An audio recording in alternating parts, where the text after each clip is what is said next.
Hello, this is Richard Parslow with Toby Shadowalt coming to you from the 2016 5O5 World Championship at Weymouth and Portland National Sailing Academy. This is the last day of racing and there's only one race today and it'll decide the series. Today we've got medium winds, 9 to 12 knots,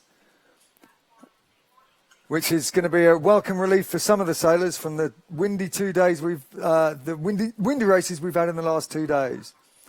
The series is shaping up in a fascinating manner with Martin and Lowry underperforming on the first 2 days with 2 results, 33rd and 43rd. But since then, they've been absolutely dominant. First, fourth, second, first, second. And they take a 22-point lead into this last race. But they're not safe. If they end up having to count one of their discards, they could be right back in the chasing pack, all of whom, 2nd to 7th, separated by just 5 points. Second overall, Nathan Batchelor and Sam Pascoe started the week powerfully, with a whole series of results all in the top 10, and led the series going into yesterday's racing. However, some disappointing first beats have put them right back, and they're now having to guard against an attack from Mike Holt and Carl Smith of the USA, Pinnell and Davis of the UK, Moore and Butner from the USA, and Howie Hanlon sailing with Zinn from Wolfgang Hunger and Kleiner from Germany.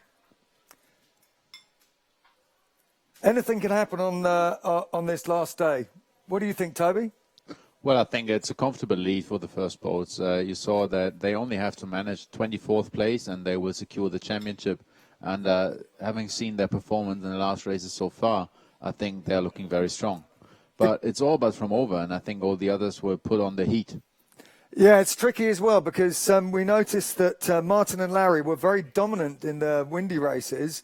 But today we're back in the lighter breezes. And they seem to be susceptible on boat speed there with a 33rd and a 43rd in the first two races. Richard, you're exactly right. Also yesterday in the last beat, the wind dropped a little bit and we already saw that they had problems pointing. They were going 200 meters more in distance only on one beat. And if they are not able to point today, they will have trouble getting to the left-hand side. And current-wise, this side will be favored. So I reckon most of the contenders will start early and fight hard for a clean start in order to go to the left side of the first beat. Yeah, it's been really interesting that with the wind in this direction, west-southwest, there's certainly a gain to be made. Right at the top end, the port tack approach to that top mark is favoured from tide. There's more tide outside the bay. And there's always been a slight lift on port coming into that mark. So makes the start exceptionally important. And in the 505 World Championships, they use a gate start. For those who are unfamiliar with the process, rather than a fixed line that the competitors have to stay behind until the start, the line is actually developed by a pathfinder, one of the competitors sailing on port. When the start gun goes, he sails on port as fast as he can. A gate boat follows him, one of the committee boats, race organisers' gate boat, and they're using a rib for this here in Weymouth and Portland. And the rest of the fleet have to come round behind the gate boat and start on starboard. So they come out in a long line, all on starboard tack. And it makes boat speed of paramount importance, and it makes the start process itself really important because you've got to clip very close to the back of the gate boat and get out of there fast. We see here in the live video, everybody is now checking their settings. I mean, it's a very different situation from yesterday. You have to set up the sail a lot more powerfully. And so in order to secure that in the first few seconds after the start, because that will be totally crucial, it's important to check now which setting you want to have. Yeah, exactly. And to come back to the battle for the overall championship, being able to hold your height coming out of the start line is going to be really important. We're here on board with the current leaders, Martin and Laurie, and you could see like they're still checking, they're still looking at everything. I mean, the jib, the mast, the sails, there's so many controls on the 505. It's amazing. To set this boat up correctly, you need a diploma. Yes, well, you can see all the bits of string in the boat there, and every one of those bits of string does something important in setting up the rig to maximise the power available for the conditions. We are now back with the lead boat here. And interestingly, it's not the 10th boat of the last race, which would be Johannes Tellen. And but they already had been the lead boat once. Therefore, it goes down to boat number 11. And in this case, it's Treichel and Ross who are about to start and get going and be followed by the rubber boat you can now see. Okay, so they sail past that little Dan boy, and now they're sailing as fast as they can on port. You can see the gate boat behind them, that rib, and all the competitors have to start by going around the stern of that committee boat and then sail as fast as they can. You can see them streaming out now behind behind the gate boat. It's interesting to see that most of the lead boats, they started very early. I think they've abandoned. They have abandoned. That was a problem. I don't know. We'll find out from the committee, but I just noticed that Treichel and Roast tack there. And well, just being from the rules, it's like that. If some boat touches the committee boat, then it will be disqualified. And if it crashes in the committee boat in that way that it has to alter the course and other boats are influenced heavily, then the start will be abandoned and rescheduled. And we can see the white and blue flag up here, and that means the race was abandoned, and we will have a new start with another 5-minute sequence coming up soon. Okay, well, that gives us a little bit of time to talk about the series so far, Toby. It's, as I said, it's been absolutely fascinating with a great disparity of performance, even among the leading group, depending on whether it's been light winds or windy weather. And Martin and Larry is certainly dominant and very consistent when it was windier. And in the lighter winds, Nathan Batchelor and Sam Pascoe, debutant 505 sailors at this championship, were extremely dominant right up until 2 days ago when we had that very strong wind race, 25 to 32 knots, and the big guys came into play. That's exactly true, Richard. I mean, if you look at the leaderboard and you want to see the results, then in the first two races, on the first day. I should say, if you want to check the leaderboard anytime, you can go to sapsailing.com and click the leaderboard tab, and you'll get all the results from every race, and you can see how this is developed. I think we're close about to get an interview on board on the water. I think Tim is there and ready to talk with the race officer. Brilliant. In order to find out what happened to this starting sequence. Okay, can you hear us, Tim?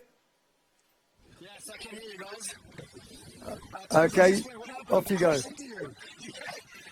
Obviously, a few boats running out the gate early, so we only got 10 boats today. And in Germany, 9135 just got part running ferries. So we have the Germans again. Can't blame the Germans. But we know what you can do about it. We have to pull up the start and start again. And unfortunately, we're disqualified now from the race. We've had that 3 days ago also. Is that normal? When people are pushing the boundaries hard, they're obviously all competing for the last race for a while. So they did push the boundaries pretty hard. And we make a mistake, we got caught out. Tough for the guys. So what do? They go back to the harbour? Yeah, they start drinking beer early. So they can do it, I'm afraid. Thanks a lot, Tim. Thanks a lot, guys. Okay, thanks, Tim. So apparently one of the boats got himself out of position and got in the way of the Pathfinder, and he's been disqualified. Early bath for Bohm and Rose. I think, that's very costly for them. Germany 9-1-3-5. They sailed a very strong series in the last few races, currently sitting in 10th overall. But they have a 41st, which they discarded so far. And now they will have to take it into their scoreboard, which will drop them many, many places. Yeah, that's brutal. What an unfortunate mistake. Yeah, unnecessary, actually, isn't it? It's a shame. I mean, it's going to take them from inside the top 10 to outside the top 20. But it's just one of those things that, if the wind's at all fickle or changeable, you've got to play it safe. You've got to stay well out of the way of the Pathfinder. Even if you want to start early, you've got to get your positioning right. And obviously they messed that up, and it's been costly. So just to make it clear, they were not about to start sort of round the committee boat. They were even in bigger trouble, being in the way of the 505, the Pathfinder himself. Exactly. So they came back to the starting area too late. This is what happened to them. Yes. Well, we've seen that kind of thing happen before. Somebody goes and has a look at the beat. They want to try and familiarise themselves with the conditions, check their settings, as Toby was talking about the setting up the rig to maximise the power available, and he just got their timing wrong, couldn't get back in time, and it's a very costly mistake for them.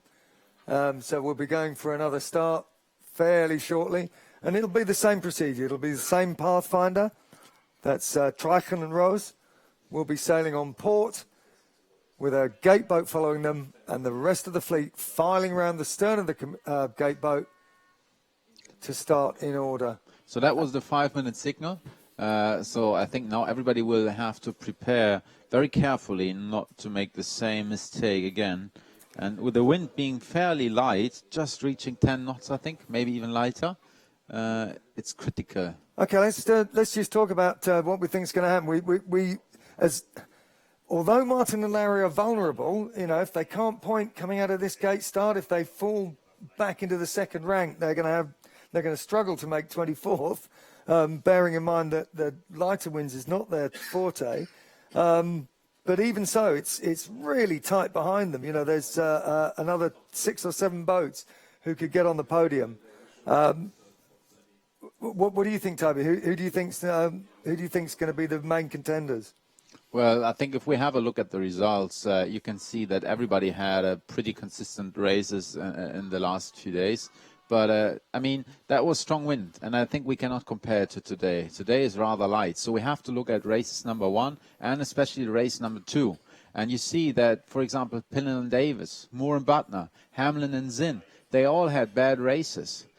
Whereas Hunger and Kleiner, Holden Smith and Bachelor Pascoe, they were strong in the light wind. So to me, those are the strongest contenders today, and especially since Hunger and Kleiner, they are known to point very high up the starting line. Yes, we saw that yesterday. When it went light on that last beat, you could see the tracks of Hunger and Kleiner were definitely higher and not much slower than the others, and that's going to be very important coming out of this gate. So I reckon it'd be good to stay away from them, at least to Weymouth. Yes. That might not be so good. And I also think, like with the current situation, the tide, it's going to push pretty hard on the left-hand side. So you might not need to start at the very first boats, but you want to start fairly early and then be able to carry on. I think that's the most important thing. Be able to carry on, no tack, just go to the left-hand side. Yeah, so if you get a bad start and have to tack, it's a double penalty, because not only have you got the bad start and you're behind, you're sailing the wrong way. As soon as you started, you want to be getting on that starboard tack and rodding it out to the ley line. Yeah, and I think another point today at the start is crucial. Like yesterday, boats really had to fight in order to get over the wake of the rubber boat. Because today, of the speed the rubber boat was going. Exactly, but today the wind is lighter, so the wake will be smaller. That will technically allow even the crews who are maybe not that sophisticated to have a decent start. Therefore, your timing is even more crucial. I think if you have good speed but a bad start, you won't be able to survive. Right. Yeah, it's easy. It's easier not to make a mistake when it's lighter, for 2 reasons. One is it's easier to sail the boat when it's lighter, and 2, the gate boat's going slower, so it's going to have less of an influence with its wake and wash. I think if you're able to start really early, there will be another advantage, because with the 130 5O5s, that's like a big windshield. Like the wind is hitting all those boats which are standing there. So if you start in the middle, let's say put position 50, 60, 70, your wind will be lighter. And if you are able to start among the first 10 boats, you will have an induced stronger wind just after the start. So I would expect the boat starting early to get a clear advantage in the first few seconds. There's something else that we used to think about a lot on gate starts, is that you consider your speed relative to the Pathfinder. If you think that in these conditions you're much faster than the Pathfinder, you want to get out early so you can sail fast rather than having to be restricted to his boat speed on his port tack for a longer period before you can actually start. So I would definitely expect the main contenders, everybody in the top 10, to be jostling for an early start, and that'll make it even harder for those who aren't as quick to get out at that point. Yeah, that's true. Let's just have a look at the surroundings. Now we have a map here, and you see the start is down here, and they will have to go up to mark number 1. Well, obviously you have to make a decision whether you want to go left and right, and that also depends on the topography, like the hills in the background. Here we have Portland Hill, and that will bend the wind around, something like this, and also increase it on the left-hand side. But bear in mind, also here there is a nice hill, which will give you some right-hand shifts on the right-hand side. Therefore, from my experience, it pays to go either way, but go hard, because on each side there will be extra pressure. And the hump on the top right there that you pointed out, actually that will result in less wind immediately to leeward of it. Yeah. So either side of that hump will be better. So let's go back. The start is happening right now, and let's see how triathlon goes. Take two. So they harden up onto port tack, sailing as fast as they can. Behind them is a rib, and the competitors start by filing out round the stern of the rib. Not very crowded in the early stages, but now we're going to see it start to get a bit more congested, I'm sure. That's exactly right. You saw that some boats had a bad start, some boats had a good start.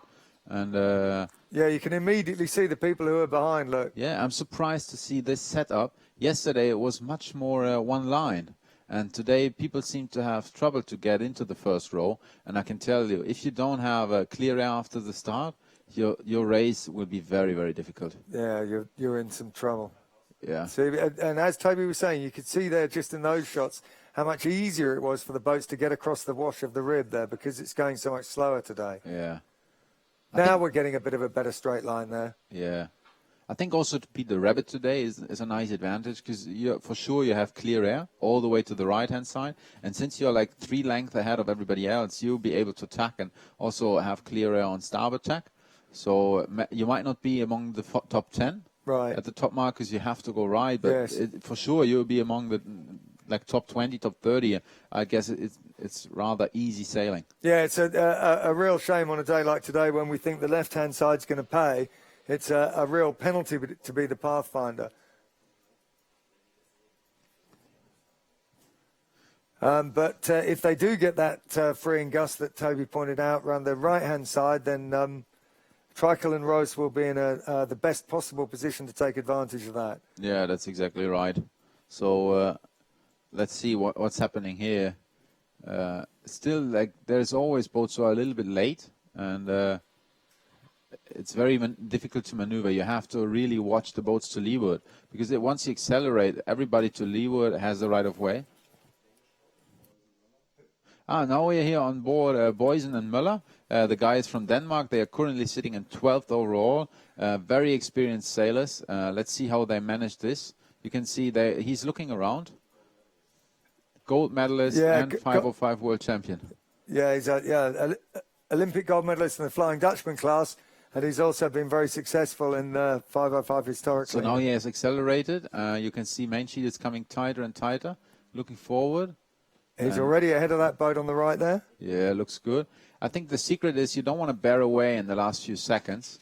That's very critical. Absolutely. You just want to be accelerating towards the back of the boat. Yeah. They're missing it by a lot, though, these guys. Yeah, and now he has started, and that looked like a good start, I think. He can look back, and he didn't have to bear away. That's normally a very good sign.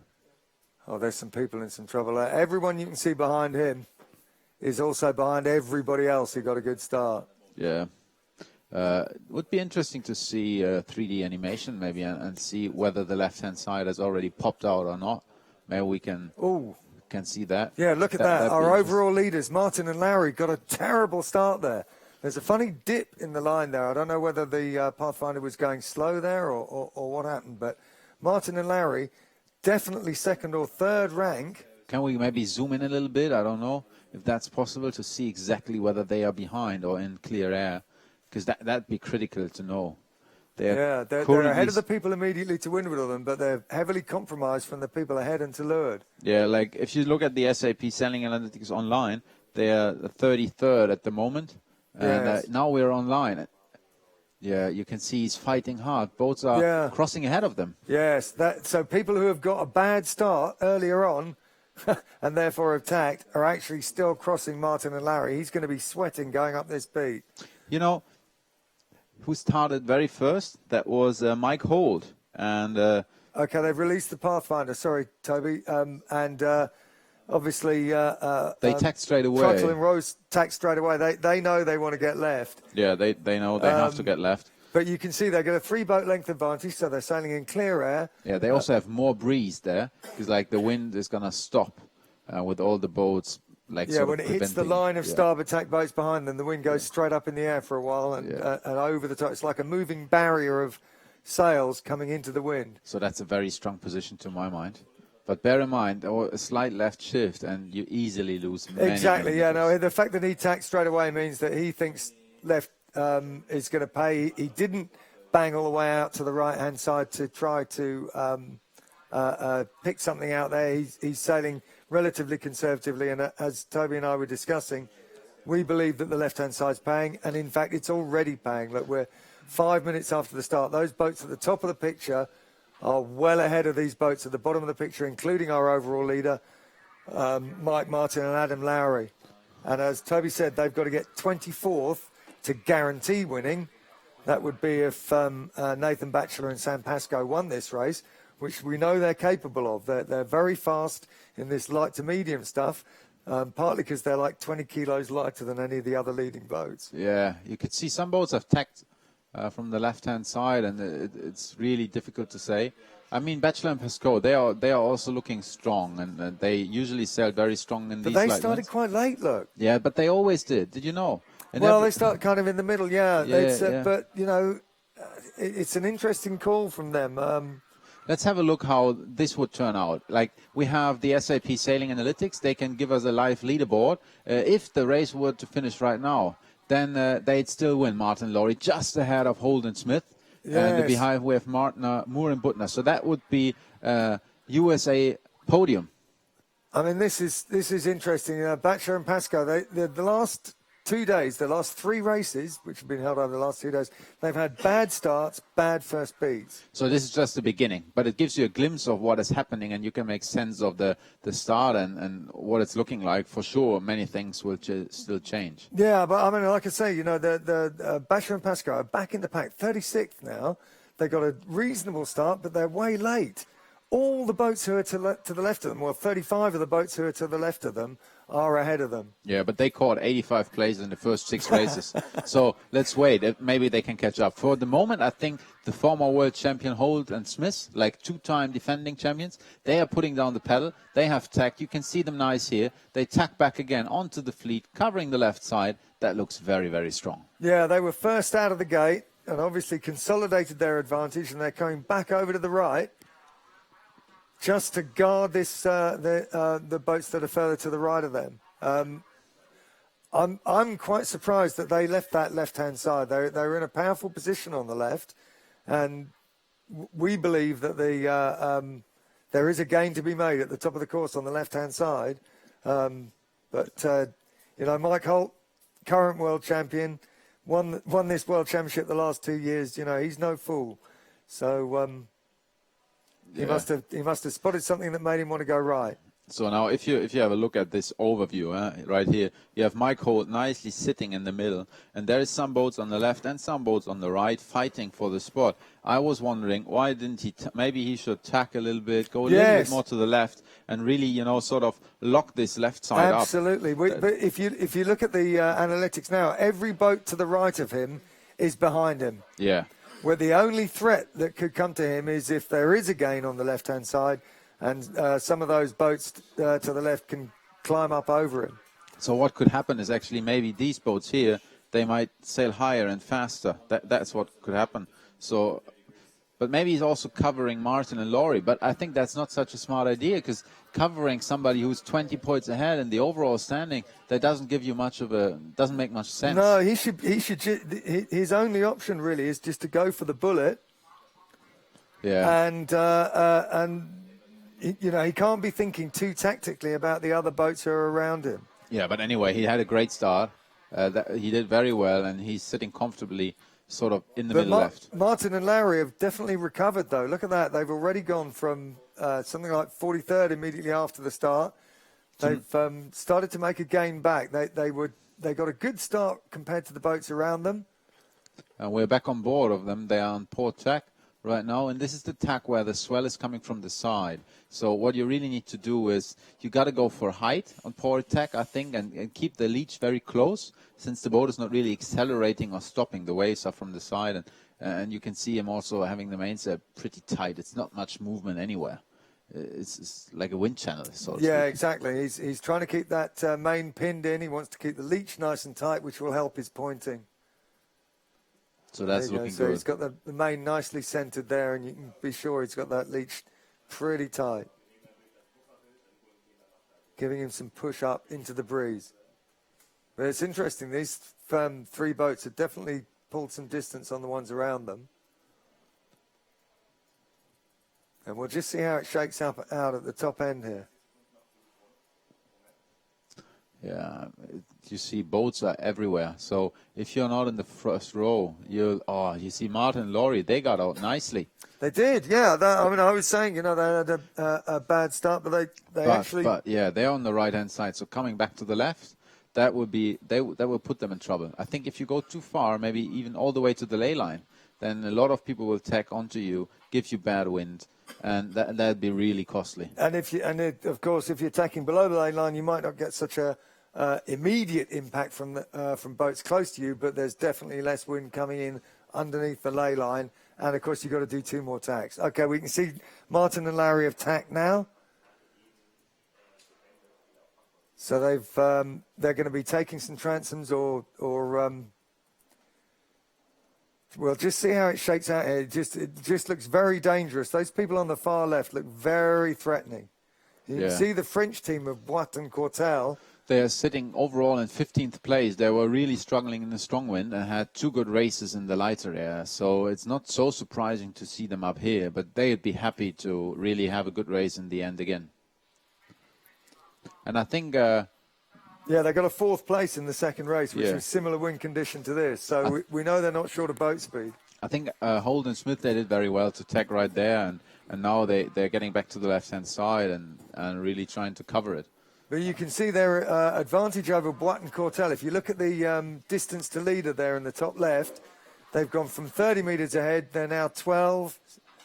Yeah, and they also have to tack one more time. I reckon they should try to cross Boit and Courtel and really secure the left-hand side. Look at that advantage being eroded as we see. As we speak, it's getting better and better on the left. Now, I think they did take advantage of a right shift as they were coming across. They were getting headed on port, but they didn't get across onto starboard early enough, which means they didn't get the advantage of the right shift, and now it's gone back to the left, and all those other boats, look at that, Holt and Smith have had to tack. They couldn't face taking the transom of Boit and Courtel, so they've come back on this slight left lift. Oh, that's dangerous. That's dangerous. Let's look how Martin and Laurie are doing. Here we are. They tacked onto port tack again on the left-hand side. They have clear air, and after that not so good start, I think they really recovered. They should be very happy with this position, as it will secure. If they can stay in this position, that will secure the World Championships for them. Another tack, going even further to the left-hand side. Boysen and Müller here.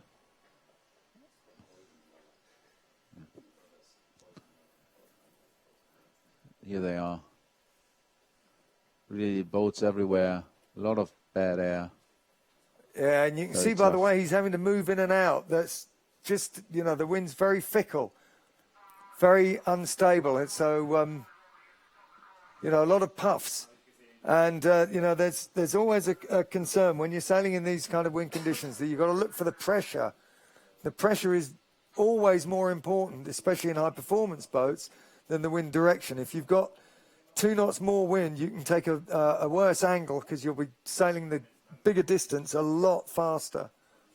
But now look, you can see on the analytics, Martin and Lowry took their medicine, is what we say. They took their medicine and took a bad tack all the way across on starboard to get out to that favoured left-hand side. Yeah, but they have somebody sitting on them, so their air is not too good, and they will lose meters as the beat goes on. What do you think about Holt and Smith? I think they are dropping and dropping. And they are. And now look, they tacked back. They didn't take enough medicine last time, so they're being forced to take it again. Yeah, so the left-hand side right at the end is paying. But what's interesting to see is all the way out on the very left-hand side, these boats, right here, Richard, what do you think? I think they went way too far. Right. But it's one of those things that you think, oh, well, I can lay now, but then you get tacked on. So you tack back out again, or you can't get a lane on that ley line. You can see the virtual ley line, that green line, how close all those boats are to it.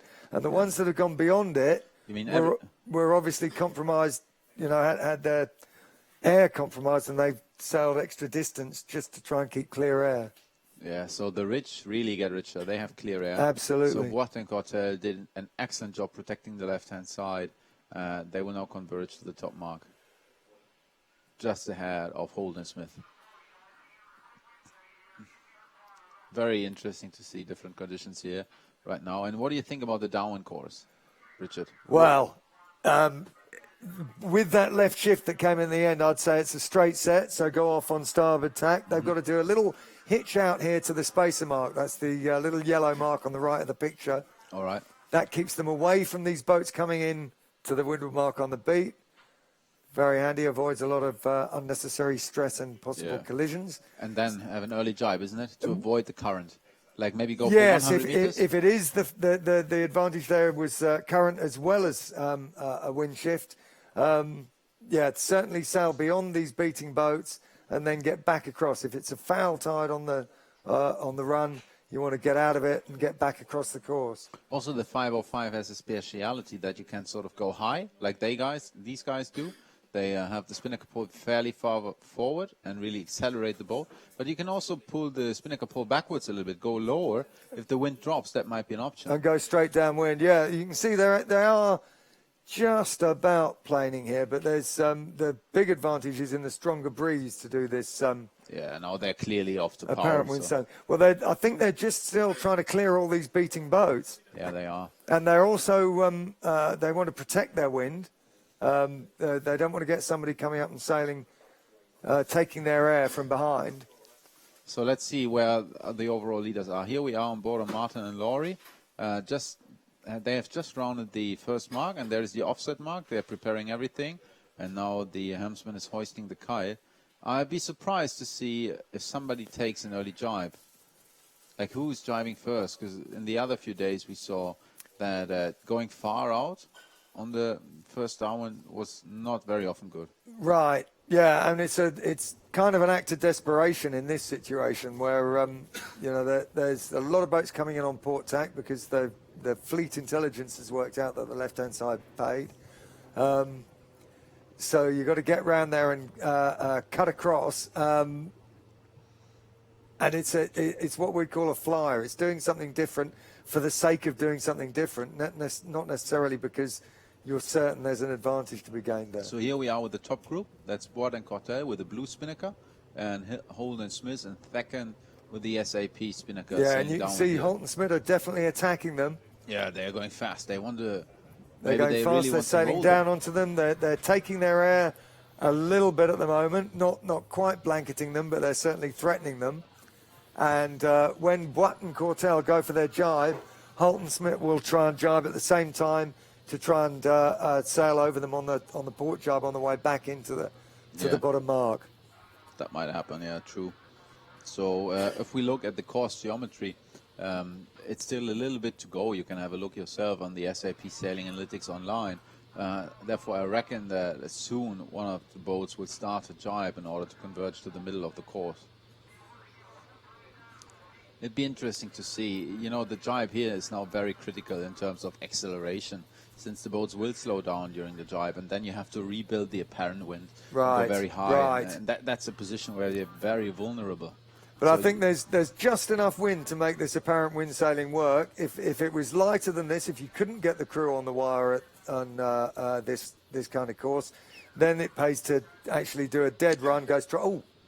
Okay, Holt and Smith have jibed. They've taken the initiative to jibe early. Now, this means that Watt and Cottel have to carry on for a few meters, because if they'd jibed straight away, they'd have been jibing into the bad air from Holt and Smith. And I think now they will jibe.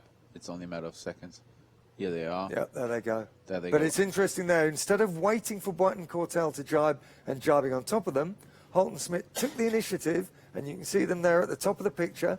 They completed their jibe. They're back up to speed, and they're getting back across the course into the middle of the course. I like don't know that. where the ley line is here. Yeah, I think it was a good idea. I think so too. I like the early drive. I also like from Bois and Cartel, they waited. I Exactly. think that was good as well. So classical sailing. Maybe we can have a look at the overall leaderboard. What would happen if, like after the first beat, where are boats? How is it looking? Like who would be the world champion? That would be interesting to have a look at. So still going downwind. Many people jibe now, and it's crucial to have clear air. It's interesting, Toby. I'm just looking at the SAP analytics on sapsailing.com, and you can actually bring up a wind chart at the same time as you're looking at the live tracking. Here we are. This be the overall leaderboard if the race was finished, if the World Championships were finished right now. And you see Martin and Laurie comfortably in first place, Holden Smith in second, and Moore and Buckner. Hunger and Kleiner, they climbed up to fourth place, and it's still super close from second to seventh.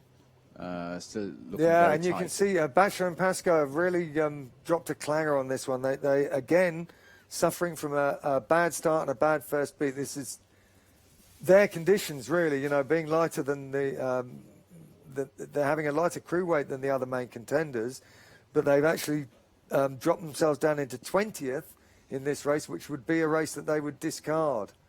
So, having had an opportunity to really start today, it looks like they've lost that opportunity at the moment. Obviously, anything can happen, but they're deep in 20th place at the moment. It's going to be difficult for them to gain enough to get back in there. If somebody has shown it, they did. What we see here is like Split is spreading far apart, and it's less of a technical point. It's also very much, once you have clear air in these lighter conditions, you just extend, and it's such a big advantage to be in front. Beautiful pictures out on the water here in Weymouth and Portland. Again, nice conditions. Yeah, nice sunny day. I think Holden and Smith, they jibed early, and here we are. We see it. It's a really close race, and to my point of view, once Holden and Smith, once they jibe on the starboard tack, Watt and Contel, they will really try to cover them. And as soon as Holden and Smith have more than 10-meter advantage, I think they'll be able to cross. So I think right now they have seriously taken the lead and an excellent position. Well, I've got to say big respect to Martin and Larry as well, because although they started later than was ideal, they got a good start with respect to the boats around them, and they kept their options free. They could tack when they wanted, and they actually did do a little dig back across the course. And although they're not winning the race, they're certainly doing enough to win the championship, Yeah, which is the overall aim, obviously. They're now sitting in 14. Yeah, you can see it right here. They're comfortably in the middle of the course, sailing it very conservatively. That looks pretty strong. So yes, they're not liable to lose a lot of positions. That's exactly true. They haven't put themselves in a position where they're taking any risks. What do you think about Hunger and Kleiner? Like, they went out all the way. They seem to have very good clear air, and they're getting closer to Holden Smith, closer and closer. Oh yeah, no, well, you know, Wolfgang Hunger's won this World Championship 5 times, so he's a very smart sailor, and what's more, he knows how to sail his 505 fast. Yeah, especially on downwind. When I used to sail against him, I was always surprised. How can he go so low? He's like soaking depth out of nowhere. And he seems to do the magic right again at the moment. Yeah, well, yes, he has done this in previous races. He's gone all the way to the ley line. So the other thing that his experience gives him is a very good eye for a ley line. So he's not jibing too late and struggling to get to the lure mark, and he's not jibing too early and having to soak down too much. And he's definitely going fast. And I think what's important is you want to have the right gate mark, won't you? Yes, yeah, because you want to go left. Interestingly, I was saying that I just having a quick look at the wind analytics for that first beat. It went left straight after the start, but then right at the end of the beat, it actually went a little bit right again. So the advantage on the left there at the end was definitely due to tide. And that would say you really want to have the right or left-hand gate mark anyway. You want to tack pretty soon onto starboard tack. Yes. And then go out there. And I think what we see here is Hunger and Kleiner losing in the end again a bit.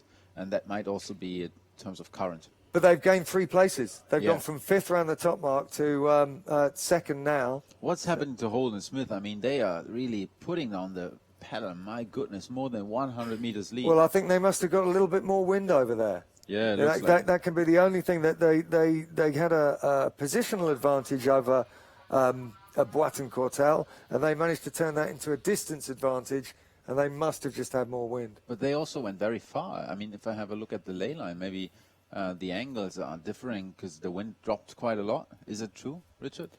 It has come down, yeah, for sure. Yeah, it's just right at the end in the last couple of minutes. Yeah, it's see right down. here. You can see they're not trapezing anymore, just sitting on the side. So Holden Smith, who are leading this race, They are really struggling here for the speed. I mean, a little bit more breeze and you get the boat planing.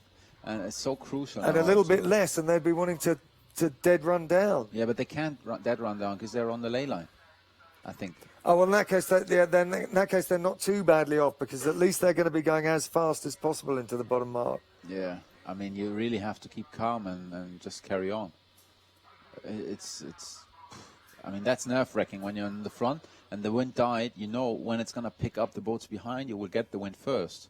And I mean, what do you do?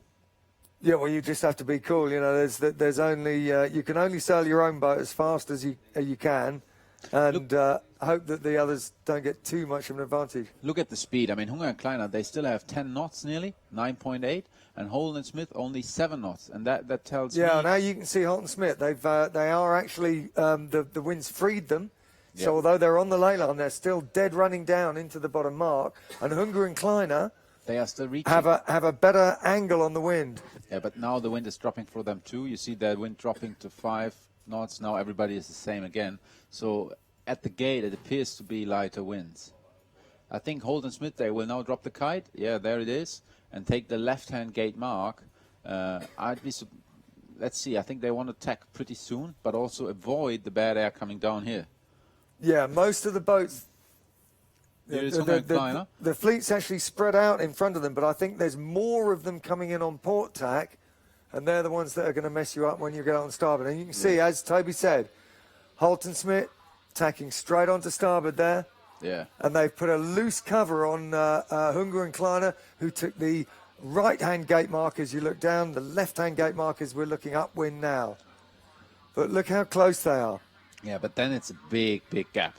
I mean, if you look at it in terms of seconds, that's easily like 30 seconds from third. Oh, no, it's from more than a second to minute. Third, eh?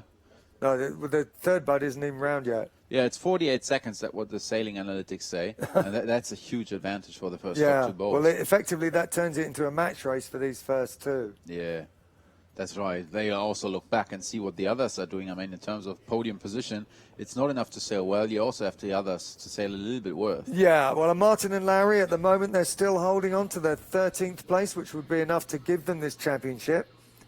They can afford to drop another 12 places. They could finish 25th and still win, even if Holden Smith win this race. I think it's also, yeah, it's really getting close. And to my mind, this is now the crucial point.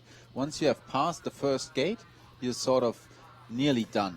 You're absolutely right. but After this the is start, the first leeward gate is the big part of the race to gain and lose positions and distance. And it's not finished once you have rounded the mark. I mean, here we are, right again, and you see Martin and Laurie. They, at the moment, they're on the ley line for the right-hand mark, so this is what they could easily do, but maybe they also want to drive and take the other mark.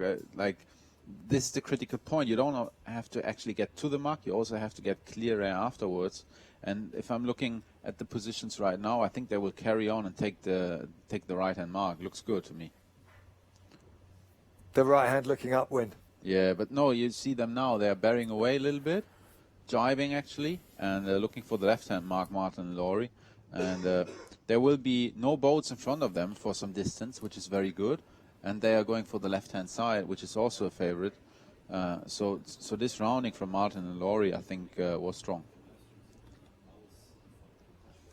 Also interesting, Bachelor and Pascoe, they caught up a lot. Maybe we can find out they later. always do. They are the big gainers, mainly because their starts and first beats are so bad. But they are definitely fast downwind. They're about 20 kilos lighter than the other boats in the top 10, or the other total crew weights in the top 10. And that gives them a big advantage downwind, especially when it's light wind like this. They were 24th at the top mark, and now they're actually 17th.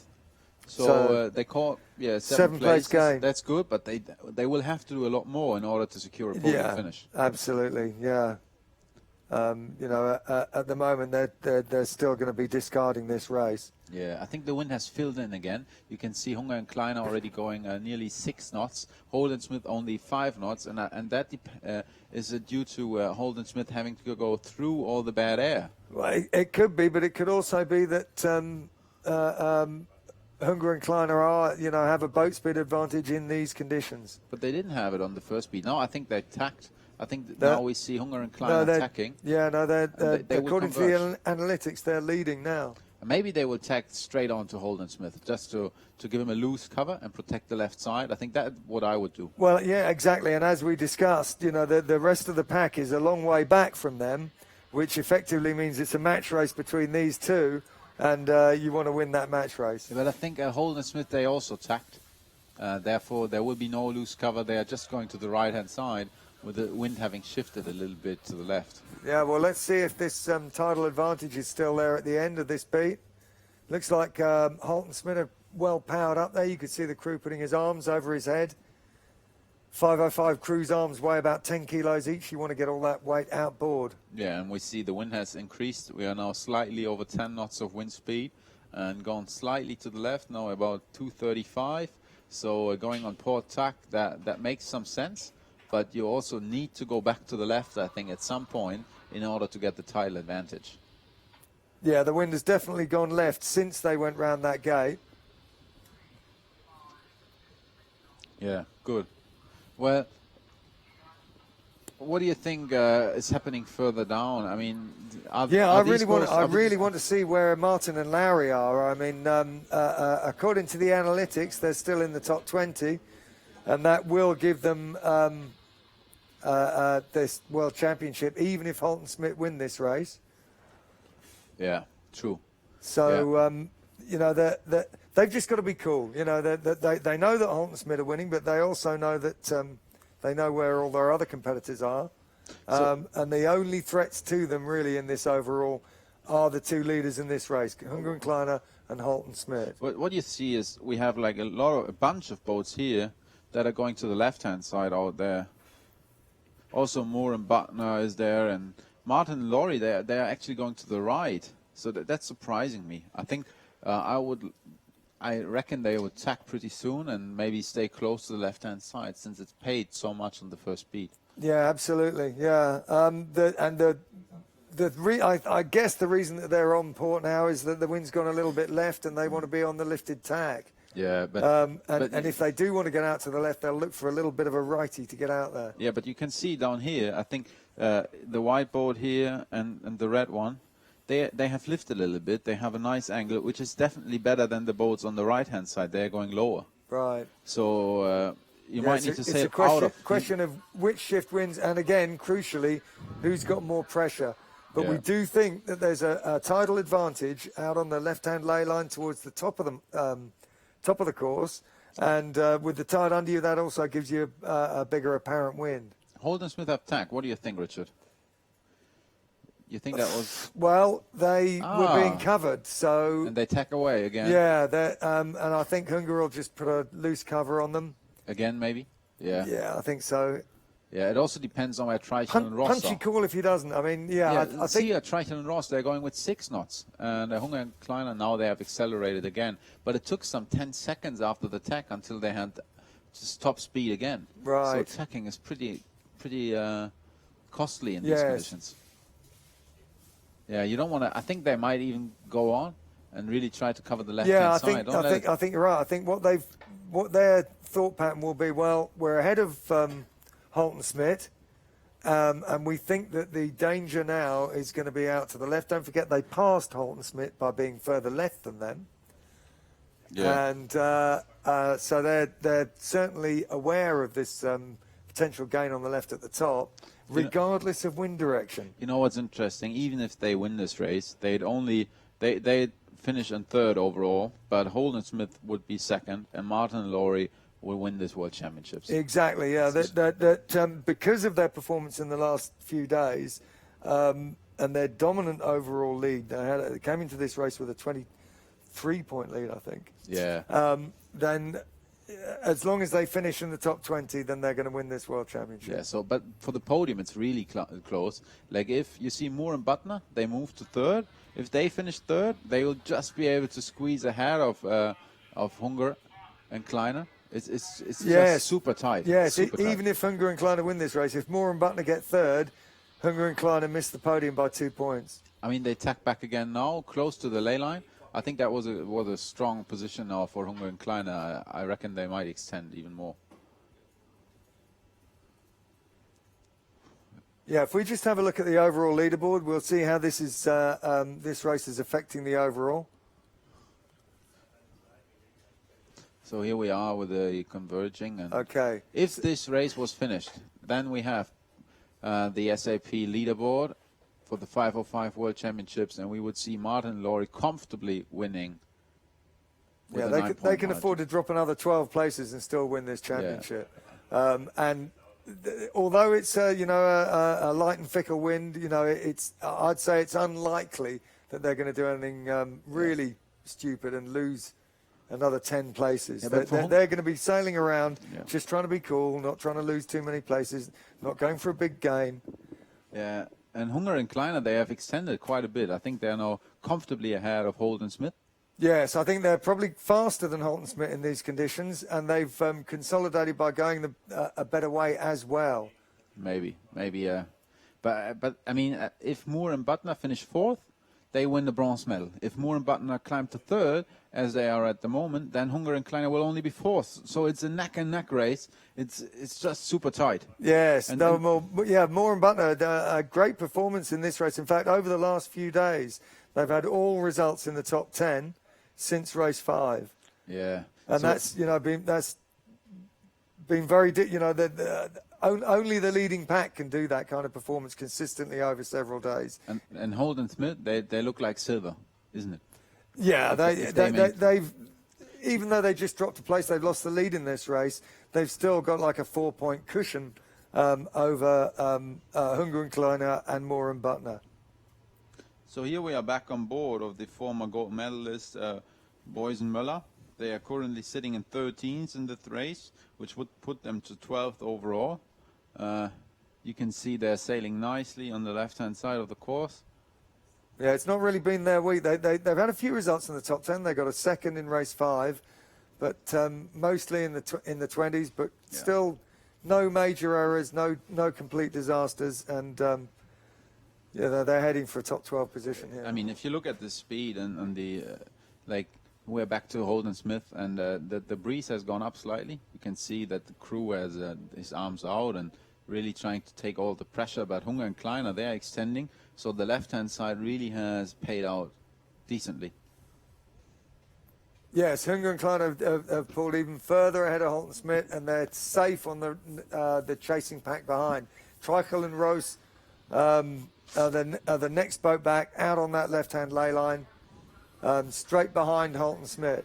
So Hunger sailed a fantastic first part of that first beat. He attacked by going around the left-hand gate mark as you look upwind, which closed the gap on the leaders Holden Smith, who not only went around the other mark but then had to put an attack. And then as soon as they got out towards the left, they attacked by coming back towards Holden Smith and then overtook them. I think the mistake of Holden Smith was when their first cross was about to cure. They lee-bowed them, or let's say they tacked to leeward on the right-hand side. I think they should have kept going and maybe crossed behind them to the left-hand side. Yes. Maybe, I mean, left-hand side was so strong. Yes, exactly. Yeah, they did it. They did the textbook mistake. Textbook defense is to stay ahead and to leeward. But actually, in today's conditions, where we think there's more wind out on the left at that point, and certainly more tide out on the left at this point, then it would have been the better move to. Now we see Moore and Butner. They have tacked and they are converging with Treichel Treichel and Rose, Treichel and Rose but have they will be overtaken ahead. them on this They, beat. they are taking them. They're over the ley line, so they went a little bit too far. And maybe even Boit and Cortel. Yeah, they seem to be ahead of Moore and Butner. So right at the end of the beat, the left-hand side always pays a lot. Well, and on this beat as well, the wind's gone left a little bit in the last couple of minutes. So yeah, slightly, yeah. And so even bigger advantage to the left-hand lay line, because we saw on the first beat that it paid to be on this left-hand lay line at the top, even though the wind went a little bit right. yeah. So with a left shift as well, that doubles the advantage of this left-hand lay line. So what do you think about Hunger and Kleiner right now? They will. I think they're going to sail away with this one. They're fast and they're not dumb. There is a small mistake in the 3D animation. I think I guess they have rounded the mark properly. Oh, yeah, for sure. Yeah, for sure they have, and they are now off. And here we see Holden Smith rounding the mark. So this is the triangle. They're going to be doing a reach. Yeah, I think in these conditions the reach is fairly easy, isn't it? I mean, you can't really gain or lose too much, is it? No, it's a drag race. Yeah, it's all about the boat speed, how you sail the boat, being sensitive to your position in the boat, in and out, backwards and forwards, just keeping your boat trim perfect, and of course trimming the sails perfectly. Yeah, yeah. And we can see Carl Smith there just dropping himself down on the trapeze a little bit. He wants to keep his body horizontal, and because he's moved back in the boat, it's beautiful sailing. Add length to the trapeze. I mean, it looks nice, isn't it? Oh, I mean, it just looks glorious. I mean, the boats are flying and Nice bit of sunshine. Yeah, it's only 10, 11 knots, but the boats are flying on this first reach of the first triangle. 12 knots going here, and I mean, the wind is only 11 knots. Yes. That sort of 505 is really using the power that's in the air very well. So they're doing the first reach of the first triangle. In fact, they only do one triangle. This course is a sausage, triangle, sausage, and then a beat to the finish. Yeah. So we're about a third of the way through this race. Yeah. And at the moment, our overall leaders, Martin and Lowry, they've dropped a couple of places on this beat, but they've got a, excuse me, they've got a big cushion. No, but I think the cushion is not as big, Richard. They are in 17th right now, and if they drop another 8 places, then it's done. Yes. Well, 8 places, you say that's not very much. I say it can happen. I mean, it can happen, can't it? It can, but I think it's unlikely. Yeah, but they're still on the beat. You can see it here.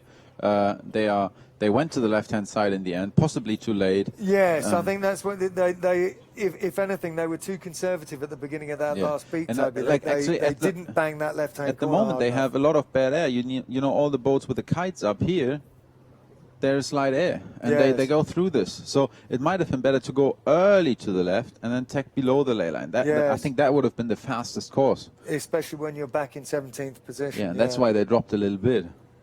They're looking comfortable, but maybe they are also getting a little bit nervous, because if they keep losing places, this might be a neck and neck race in the end.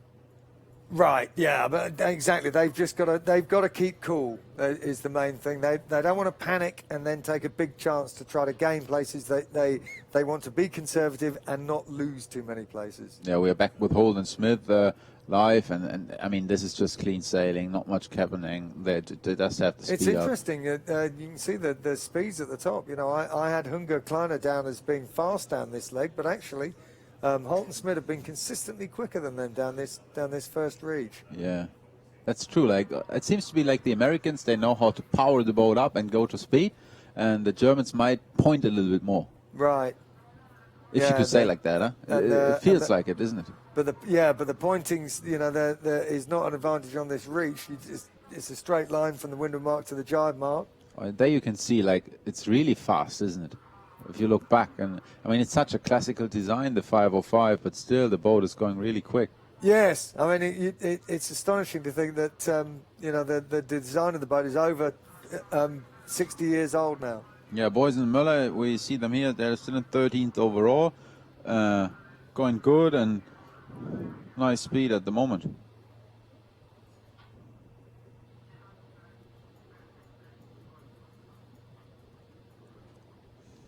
Back to Holden Smith.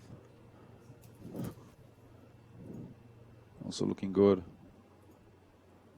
You You can see he's working hard with the mainsail, Yes. just in order to keep the power in the trimming it all boat. the time, and you can see the crew, look, his hand's moving, he's trimming the spinnaker sheet, keeping that leading edge curling. Very true, yeah. It's important to get the air into the spinnaker, but it's even more important to get it out. What do you mean, Richard? What do you say with this?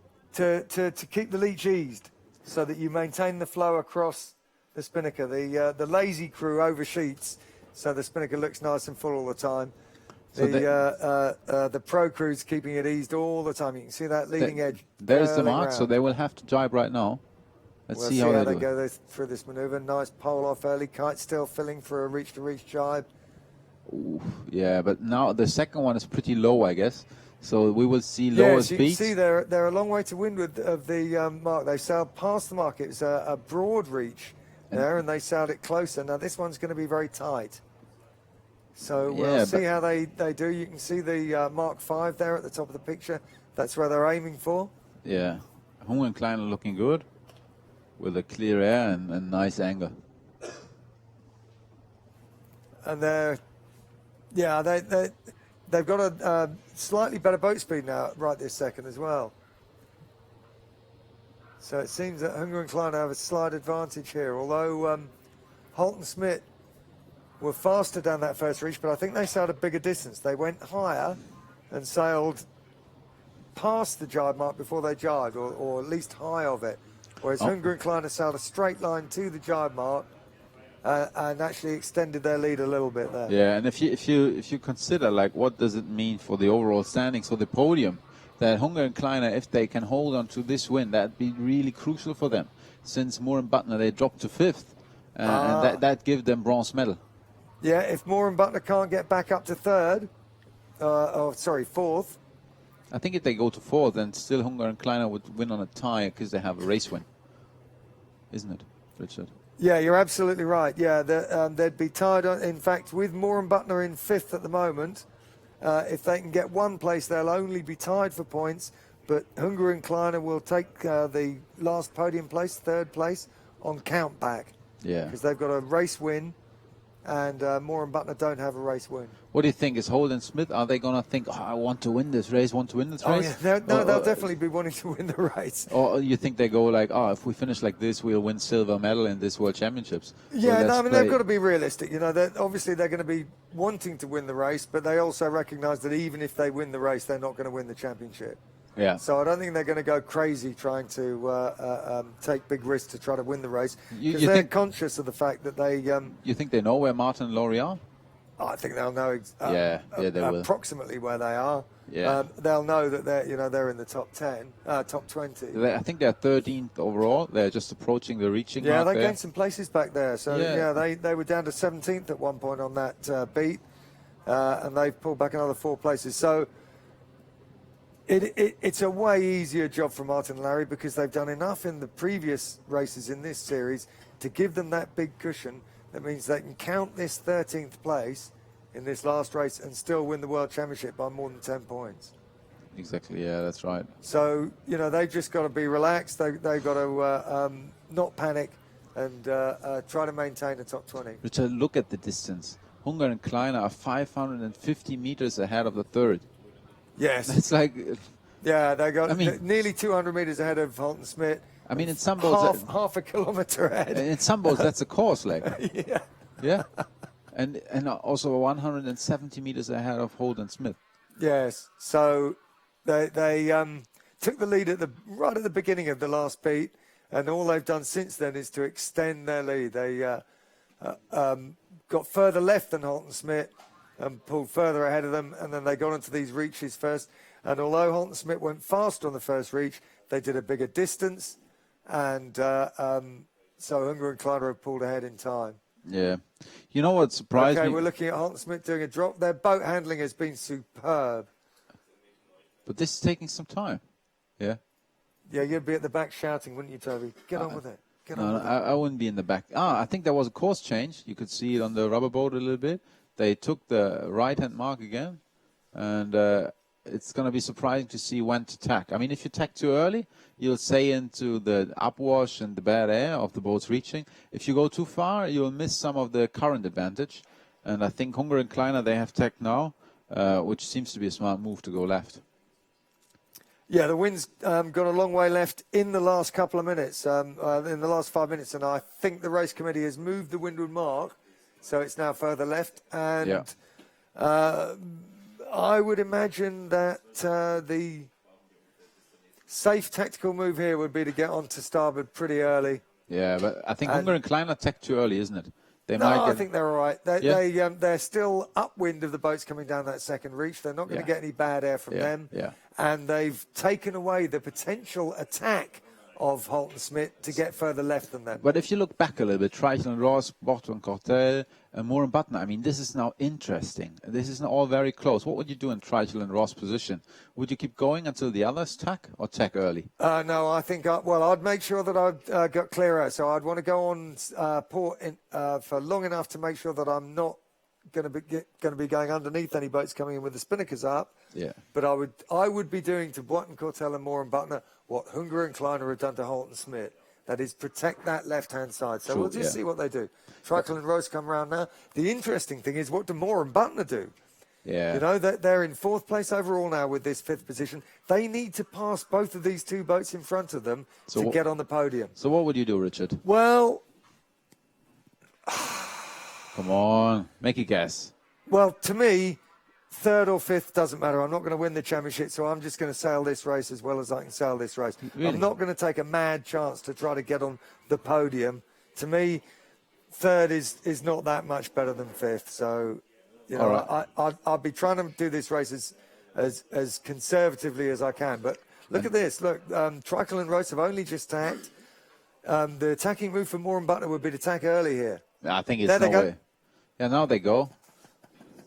Yeah, so maybe that is their good attacking move. Now they want to rod it out to this left-hand side. But it's not really try and drag race it. But it's not really an attacking move, is it? I mean, Treichel and Ross are in a nice, comfortable, loose cover position. Well, it's an attacking move on Boyton Cortell. Yeah, that's true. Yeah, Boyton Cortell would tack soon. And bearing in mind what we think about this course, that is that the left-hand side is the where there's a gain to be made, if any. Yeah. Then it's the attacking move on Treichel and Rose as well. But Treichel and Rose have defended it. You know, that's... How about Martin and Laurie? I think they're currently sitting at 13th place, now rounding the mark. They'll also play it They're safe. on holiday. They're on holiday. They're relaxed. They know they've won this championship. Oh, come on, Richard. I don't think it's that easy. It is. It is. Yeah, I've had it myself in a championship where, you know, if you've only got to get in the top 10 and you're 4th in that race, it is difficult to get yourself fired up.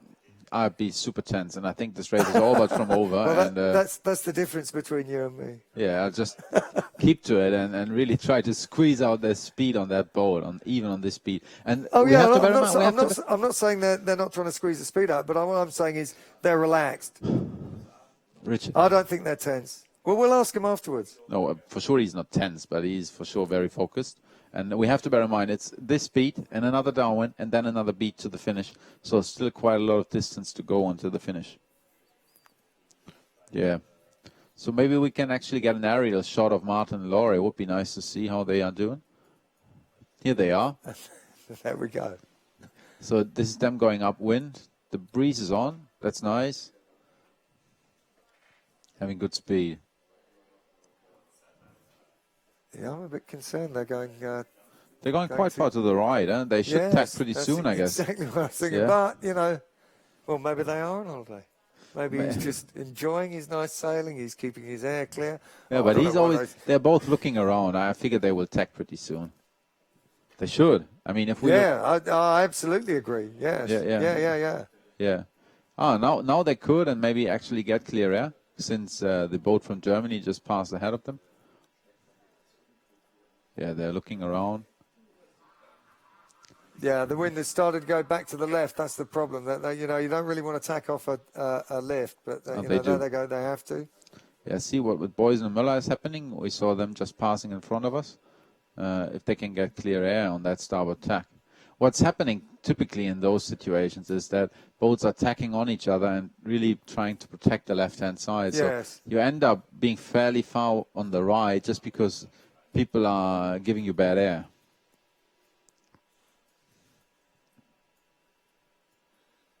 Yeah. So we see now Martin and Laurie, and somebody tacked to leeward of them. No, they're still looking good, and sort of you could say they're on the right hand shoulder, but in a position where you don't really lose, do you? They're playing it safe. Yeah. Yeah, not as safe as they could have been, but like I say, the way they're sailing this, to me, they look pretty relaxed. And Hunger and Kleiner, they have tacked again on the left-hand side. I think that's a good lane. It is a Close. great place to go. Great place. They haven't sailed any extra distance. If the wind goes any further left, they're going to lay for sure, and if it goes further right, then they've got the potential to take another dig up at the end. Yeah. How about Martin and Laurie? Are they doing fine? You think that position is good? Here they are back again. Yeah, they're definitely safe on that boat that's behind and to windward of them. In fact, they gained a place on this beat so far, according to the analytics. Yeah, maybe they are on a holiday and very focused. How about that, Richard? Yeah, well, but by on holiday, I meant, they're relaxed. The pressure is on everybody else, is what I'm getting on. There's no pressure on them to. It's not a difficult job for them to not lose 10 more places. I totally agree with the conditions here. So they've got an easier job than anybody else on the water. Let me put it that I think way. Hunger and Klein and Holden Smith, they also got themselves in a very nice position. And with the wind being so stable here on Weymouth Bay, it's just about setting the boat up right and going for the speed. Yeah, absolutely. Yeah, and looking at the distances and the time gaps, Hunger and Kleiner have got a 30-second lead over Holton Smith, and Holton Smith have got another minute and a half over the next boat. So, they're sailing their own race. It's not even a match race between these two anymore. I think they went past the ley line, though, if you look at it on the 3D animation. Yes, well, maybe Hunger and Kleiner are thinking it's a match race. They're going to carry on as long as Holton Smith do here. They're not banking on that 30-second lead. There goes Holton Smith tacking now, and Hunger and Kleiner will tack straight on him. There you go. Yeah, but I think that's pretty high. Like with the current pushing from the left, yes, like this direction, it might end up that they are now sort of a bit above the ley line. Yeah, we will see how that turns out. It won't hurt them too much. But Treichel and Ross, they should tack pretty soon. Otherwise, Boit and Cortel and the others, they might tack to leeward. Yes. And then Moore and Butner might get closer, isn't it? Well, Moore and Butner. This is the interesting part of the races as regards the scrap for third overall. Yeah. Moore and Butner, if they can take 2 more places, they will boot Hunger and Kleiner off the podium, even if Hunger and Kleiner win this race. So, although I thought they sailed a little bit too far on that port, they took that port lift and then came back across. So they've definitely gained some distance on Boit and Cortel. I don't think it's enough to get them past Treichel and Rose, but they've definitely taken some distance on Boit and Cortel. Yeah, that's true. Like if you look at the distance between boats, it's really getting closer, and especially on the downwind, many things are possible. That's going to be really interesting. Yes, this next run is going to be the big tactical battle, and I think if Moore and Butner can get close to Treichel and Rose, then we might see some fun and games. Just to confirm, Moore and Butner have to get into third place to get third place overall. If they get into third place, they will be 1 point better off than Hunger and Kleiner. If they only finish fourth,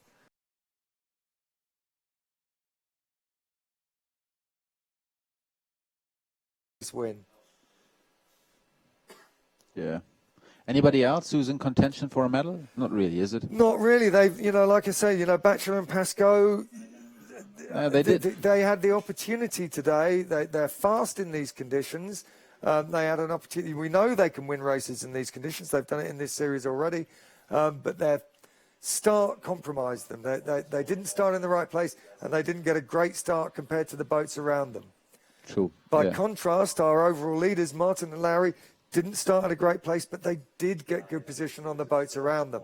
And that's what enabled them to get around the top mark in the top 15, whereas Batchelor and Pascoe are down in about 21st at the moment, which is only a little bit better than their first mark rounding position. Yeah, I think if you look at the screen right now, Moore and Butner, they were in a position to attack. I think they should have maybe tacked to leeward of Streichel and Ross. I think they went too far. This is a position really over the ley line to my mind. Since you can see Kleiner and Hunger and Kleiner, they are very good. They are very close to the ley line. And everything you go further to the left is going to cost you. Yeah. Yeah. Yeah, and another boat to mention would be Pinnell and Davis. You know, I know Nelly's got a bit of a bad back at the moment. Won't be too bad in this lighter winds today. But again, you know, they were second in the first race in very light conditions. And, you know, they had an opportunity to score well today. But unfortunately, they're outside the top 20. And they're only heading for 6th overall at the moment. Mm. So here we are in the top of the fleet again, isn't it? Yeah, no, I think that's Moore and Butner. Sorry, Martin and Lowry. Martin and Lowry, yeah. They have tacked to leeward of most of the boats. They gained another 2 places down here. Yeah, so they're getting better to speed, and that's looking good. So made their overall lead a little bit safer. But bear in mind, the left-hand side paid right at the end normally.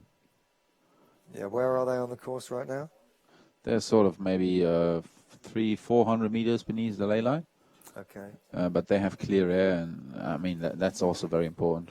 And as we said, you know, they can afford to lose another 10, 12 places, and they'll still win this championship. So, you know, they've got to be happy with how this race has panned out so far. And the only possibility that things can go badly wrong is if the wind goes completely crazy on this last run or on the last beat. Yeah, doesn't look like it. And right now it's the wind's been very stable in its speed. It's not been below 10 knots for the last hour, and fairly stable in direction. Some little shifts, you know, 5-6 degrees backwards and forwards, but not massive. You know, it's not shaping up to be to going completely inside out. What I think is, you know, since the races are so long, it's also nice if you're in the lead, isn't it? You can really think about, we are going to win. Well, exactly, yeah. And the one really nice thing that you can do is at the bottom of a downwind leg is spare yourself the treat of looking over your shoulder and seeing all those spinnakers. And this is a 130 boat fleet, so at the bottom of this last run here, Hunger and Kleiner can look around and see 129 spinnakers all off in the distance, and none of them a threat to them, and that is a beautiful sight. It's a beautiful scenery. Now, if you look into the possible world champion inside, you see he's still trimming the mainsail, and it's very small adjustments on the rudder. So there is definitely something going on, but it's the subtle things. Absolutely, yeah, the feel. Yeah. The feel for the boat. He's just making sure that everything's trimmed exactly right. And you can see his crew there, Adam Lowry, standing out as straight as he can, maximising his leverage. Could put his head a bit further out, I think. Yeah. There goes that arm behind the head. Yeah, and that was a slide leeward heel. That was costing maybe 20 centimeters, but in that position. It's not that important. It looks good. It looks good. No, they're enjoying this, that's for sure. Yeah. And why not? You know, it's a beautiful day here in Weymouth and Portland National Sailing Centre. Out in Weymouth Bay. They've got a rule in the 505 class. They're not allowed to hold races closer than 1 mile to the shore. Yeah. I'd like to know the story behind that. They must have had a terrible race at some early world championship, and they've gone, that's it. I mean, We're never going to race that close to the shore again. I thought you'd like to have it 3 miles from the shore. Yeah, exactly, yeah. The only issue with that is it takes longer to get to the race course and longer to get home afterwards. Yeah, and there is no coach boats, huh? Yeah. Well, some of them have coach boats, but we haven't seen any of them getting a tow in. So this is Holden Smith. They have rounded the mark, off to the offset mark, and then it's down on the downward leg. You can see in the distance there, look, Hunger and Kleiner, look at that lead. They just seem to... Hundreds of metres, and then again, Holden Smith, hundreds of metres ahead of the next boat back. That's just and you can see like the Hunger and Kleiner very clear to them what they want to do. They're going to go off down this run. They're doing the bearaway set, off on starboard tack, and they're going to drive probably bang on the ley line, knowing Wolfgang Hunger. Yeah, like they did on the other. Oh, yeah. Yeah. Yeah, that's where they made their game from 5th to 2nd. So as long as Holt and Smith is not driving, as long as they are not driving, Hunger and Kleiner, they will just keep going on. And I mean, you can't really attack, can you, in these conditions? No, well, they're just the distance. You know, there's no. You can try and close the distance, but you're not going to pass somebody. You're not going to take 140 meters out of somebody on a dead run. But you can enjoy sailing. Exactly. Look at these pictures. It's amazing. I mean, the mainsail looks so tight. They're going downwind. Yeah, he's doing the apparent wind sailing, isn't he? Yeah. You know, the main thing is to keep the main out of the way of that spinnaker. Yeah, it's really surprising if you have a boat that's going that fast. The mainsail is super tight. Yeah. If you see, like, let's say, a boat without like a normal spinnaker going downwind, then always the mainsail will be fairly open. Yes. It's such a different feeling to sail. It's classic. It's like beating up and then beating down again. Yeah, exactly. Yeah. And you know, this is the whenever the mega spinnaker was introduced, is what transformed the 505 on these legs. With the smaller spinnaker back in the day, they would normally be doing a dead run down here, helmsman sitting on the opposite side of the boat. But even in this wind, which is only about 10 knots, it's paying them to do the apparent wind sailing. So where are Martin and Laurie? I think that they are about to round the top mark, back to a 9th place. So they really caught some meters. Yeah. There you go. There you go. Yeah, 9th place. They gained another 7 places on that beat. And they're 4, sorry. Yeah, now they have rounded the top mark. They're off to the offset mark. Well, they're in the top 10 now. They got up to 9th on that beat. Beautiful sailing. I mean, amazing. Even in these conditions, the wind has increased a little bit, and that really played to their advantage. Yeah, he's going for the hoist now. Whoops, who's there in front? It's not. That's Smith and Needham. Yeah, the fleet is spread apart. I mean, yesterday you could think it's about the strong wind and people are maybe not able to handle the boat, but it's just the 505 races are so long and the clean air is that important that even in the lighter winds, the fleet really spreads out far.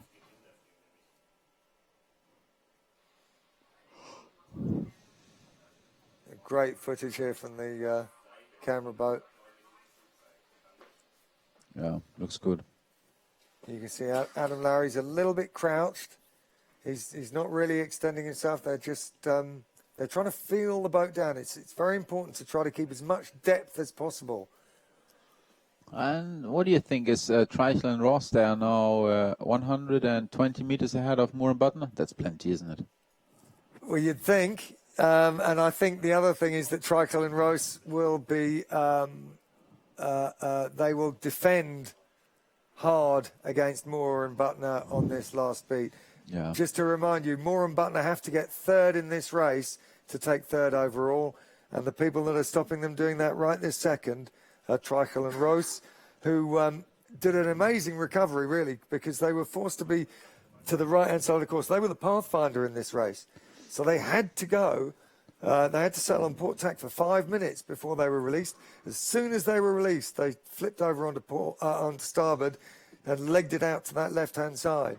Yeah. But they were saved a little bit. The wind was shifting a little bit on that beat, and they managed to score on the right shifts and got themselves back into contention. So here we are back again. This is Holden Smith. Nicely powering along. Just about to give up their world championship to their compatriots, Martin and Larry. Well, I say compatriots. Mike Holt is actually a Brit. He's an Essex boy, but he's a software entrepreneur and lives in the States full time now. Oh, all right. Sails for the USA. Yeah. So, yeah, he's not going to win it this year, assuming that Martin and Larry don't do something catastrophic. But he's up there in 2nd place. And he has striped earlier than Hunger and Kleiner? Yeah, it's what he did last time as well, wasn't it? Yeah. That was his attacking move on the French team of Boit and Cortel. That's what got him past them. But again, if we remember on this first run down there, Hunger and Kleiner hit that ley line bang on and pulled themselves up 3 places into second place, which has allowed them to attack Holton Smith on the next beat and take the lead. Here he is. So I would imagine that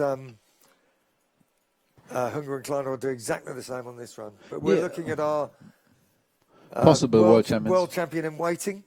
Have they ever won a world championship before? I don't think so, No. is it? No, never? No, they've been close. But in fact, no, Mike Martin won it, but not with Adam Lowry. All right. Mike Martin won it in San Francisco. If you remember when we were talking to him on the water 2 days ago when it was really windy, he was saying, yeah, this is just like San Francisco, only warmer.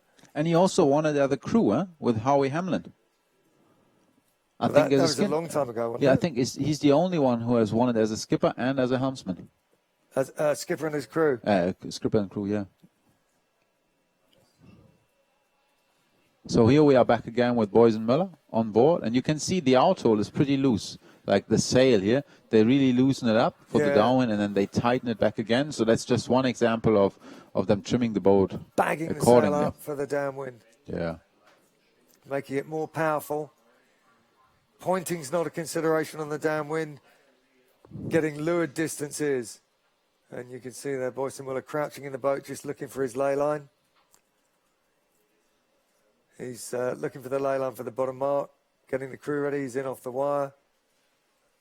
Okay. We're back with... Well, so Mike Martin, I think he won in silver medal in 2005 in Warnemünde as a helmsman. Yeah, he's been close, and then he won it in 2009 in San Francisco. Oh, with Jeff Nelson, is it? Exactly, yeah. All right, yeah. And after that, did he finish in the podium in the last few years? I don't know that he's been sailing it every year, but no, he hasn't. Not since 2009. Not since then, huh? Yeah, so he's been in the class for quite some time, because I think even in 2002 in Fremantle, he came in second with Howie Hamlin together. Yeah, that's right. And he was second helming 2 years before that. So he's been in the class a long time. Yeah. As Toby said, he won it crewing Howie Hamlin in 1999. Then he got into the back of the boat and beat his own old helmsman the following year. So it's amazing. How many times has Mike Martin been on the podium in the 505 World Championships? It's a lot. A lot, isn't it? A lot. So maybe also the experience played some part in these conditions, that they kept cool. I mean, they had 2 really bad races in the beginning, and then they said very strong. Yeah, that's the most impressive thing, is that they came to this World Championship, and the first 2 races were very light, and they pretty much had a disaster in both of those 2 races. They were 30th in the first race, 43rd in the second, and they didn't blow their brains. They didn't get upset. They were ready to go in race 3, and they won race 3 and race 4. And since then, they haven't been outside the top 4. And now they climbed to 7th. Yeah, and they're already up to 7th. So they were 17th around the top mark at the time before, 13th around the bottom mark, 9th at the top mark, and they've already gained another place on this last downwind. Yeah, that's amazing. So that speaks to exceptional boat speed. It's true, yeah. And clever sailing. Yeah. And that's what you need to win a world championship. Yeah, excellent boat speed and conservative sailing. Yeah. Yeah, exactly. Be patient. I think you got to be patient. That's so important. And they really did it. Don't panic. Yeah, don't panic. And this looks all but panic. This actually looks very, very See nice. what I mean? Look, they're on holiday. This is what I said. You know, they're enjoying their little day's sail. Yeah, they are. Out in Weymouth Bay, in their 505. Yeah, that's true. Yeah, very sailing nice. around and having fun. Picture postcard conditions. Yeah. So it There could he be goes. the 3rd World Championship for Mike Martin, is it? And the That's first, right, yeah. The first for his new crew. Yeah. The first for Adam Lowry. He'll be delighted. They're both very tall. When I saw them yesterday on stage and interviewed them, you could see, I think they're both way above 185 centimeters. Righto. Yeah, really tall. and have a nice leverage on the upwind. Yes, well, that would explain. You know, there's very few 5.0 helmsmen who are that tall. Yeah. And it's no surprise that Mike Martin's the only one who's actually won it as a crew. Look at the jibe. Oh, boat actually slowed down a bit. But the spinnaker was filling all the time, and that's good if you have the pressure and the flow in the sail. And that was just Wolfgang Hunger? Yes, I think so, yeah. Just going past on his upwind, on his way out to the left-hand side of the course. Yeah, that's just right. So they are going down. Now they will reach the gate very soon, and then it's an upwind finish. Okay, if we could have a look at the analytics. So there we Just are. have a look at they will round what's the happening gate on very this soon. last beat. Well, that was close. It's the SAP Sailing Analytics now, and you can see that Hunger and Kleiner, they have a nice gap, but it shrunk a little bit, isn't it? It's less than 100 meters now, but I mean, that's still plenty. It's more than 505s. plenty. And you can see they've got Holt and Smith. They've put a cover on them. Yeah. They're keeping between them and the finish. This is the last beat to the finish. Yeah, now Martin and Laurie, they are around the mark, but there is an inside position with another boat, isn't it? So it's really They close. just crossed them. Yeah, they just crossed Yeah. them. They gain another place. Yeah, up to 8th in this race. And this is an exceptional performance, really. They were round the top mark in 24th, 25th. And to get up to, the top 10 from there is really impressive, especially as they've done it like 1 or 2 boats a leg. It wasn't like they banged a corner and took 10 boats at once. They've been nibbling away, picking off the boats one at a time. Yeah. What do you think about Treichel, Ross, and Moore and Butner? Moore, he just seems to follow. You think he doesn't know what he has to do in order to secure bronze medal?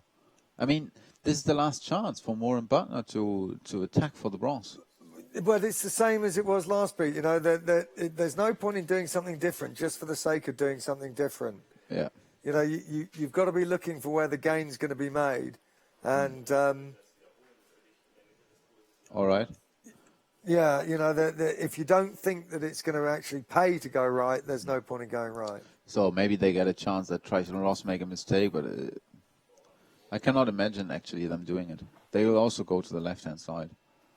Yeah, absolutely. So we're back here. And they're not close enough to really attack either. Yeah, Obviously they really want to pass them, but it's not an easy job to do. So Martin and Laurie, they have just tacked onto port. They were in some bad air, and they will now cross ahead of another boat and then likely tack back to starboard tack pretty soon.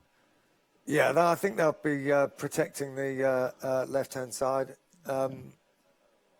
They did a good beat last time. They didn't get sucked too far onto the ley line. They didn't do the extra distance overstanding, and they came back in with good clear air. You know what's actually funny? If you look at the SAP Sailing Analytics statistics, you can see that even in this race, they are the fastest boat on the course. They're not winning it, but they are the fastest boat. Actually, they're the only boat that can average more than 7 knots of boat speed. Even Hunger and Kleiner has only 6.99 on average. So that's amazing. They're always they are always sailing it hot. That's a clear, consistent pattern they're following. Yeah, they've obviously got their boat set up pretty good. And their boat speed's good, and they're sailing in good pressure most of the time. Yeah. That always helps. You can see the wind's increased a little bit now. It's about 12 to 13 knots now. Yeah. Glorious conditions here in Weymouth Bay.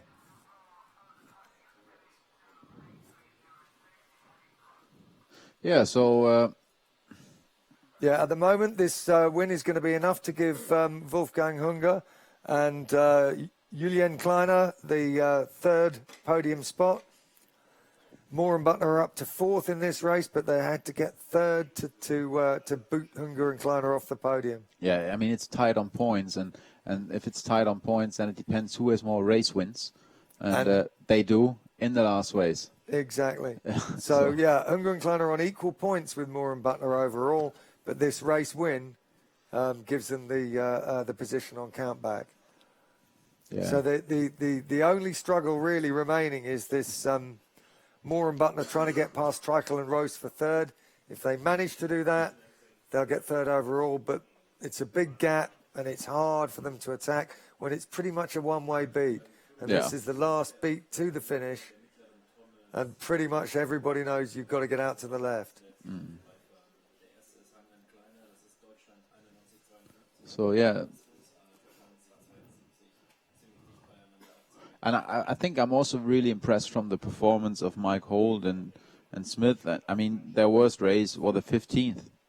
But they have been super consistent and really selling very well in the last 4 races. And winning 2 world championships back-to-back in the last 2 years. Yes. And now a second place. That's awesome. I mean, that's really dominance. Yeah, they've done very well. I mean,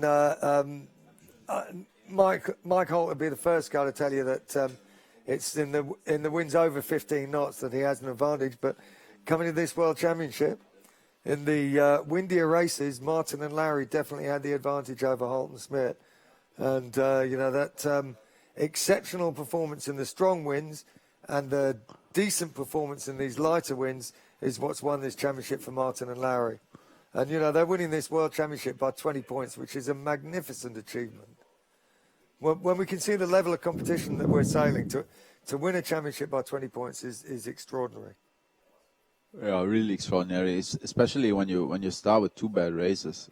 Yeah, that's very sound competitive psychology for them. If we look at the 3D animation of the SAP Sailing Analytics, we see Moore and Butner now. They took the chance. They tacked. Yes. Treichel and Ross, they keep going. So this is opening it up. Yes. This is really opening it up. And I think Wolfgang Hunger, he might be shivering a little bit. What are Treichel and Ross doing? I mean, he can't do anything. He can just continue and win the race. But if Treichel and Ross, if they don't stay in third, then the medal is gone.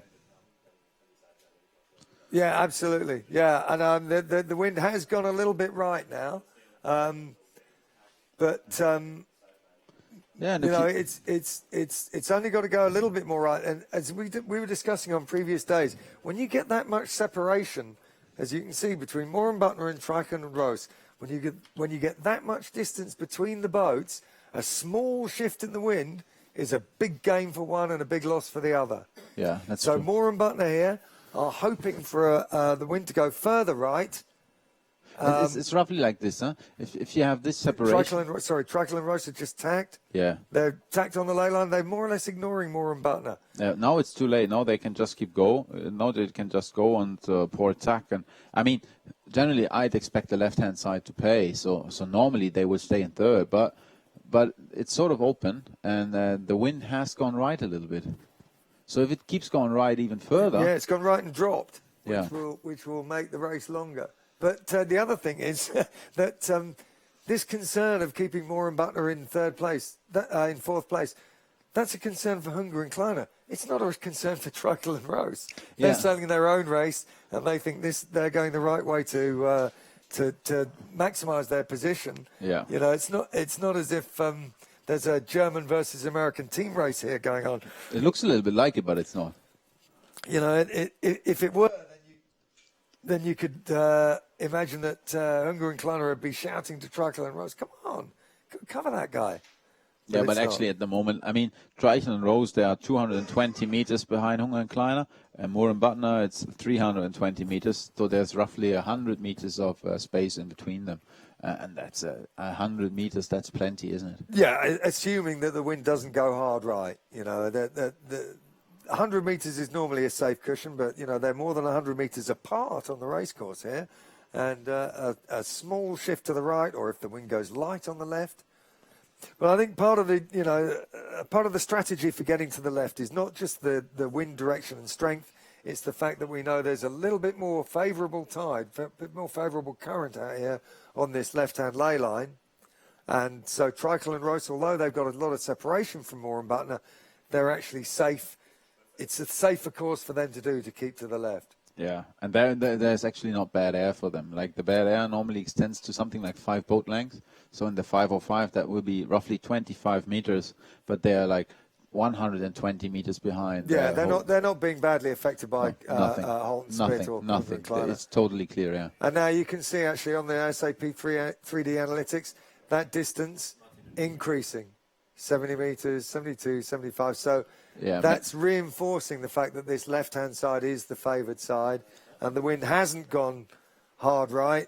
It's gone a little bit right, but it's steadied now at about 230.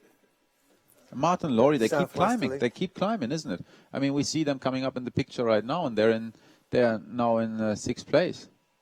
Yeah, again, another 2 places since the bottom mark. So They've got further left of the boats that were around them, and they're going fast. They've got clear air. And now that the wind's stopped going right, in fact, it's starting to look as if it's clocking left a little bit. And that'll be a bigger advantage here to Martin and Lowry.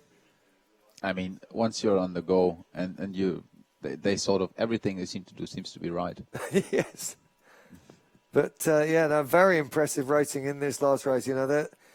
To come round the top mark, not even in the top 20, and then to get into the top 6 by the end of the race is very impressive, especially considering that, they had a couple of duff results in winds about this strength, or a little bit lighter than this, in fairness. But, they're going fast and they're going the right way, and you can see them climbing over this boat to lure to them.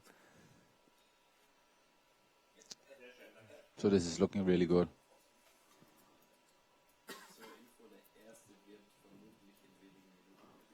So the finishing line is slightly beyond the windward mark here. Windward mark's not a mark of the course on this last leg.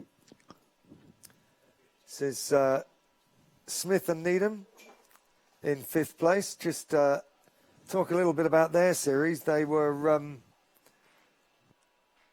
they compromised themselves by leaving the race course because they thought they were black flagged when they weren't.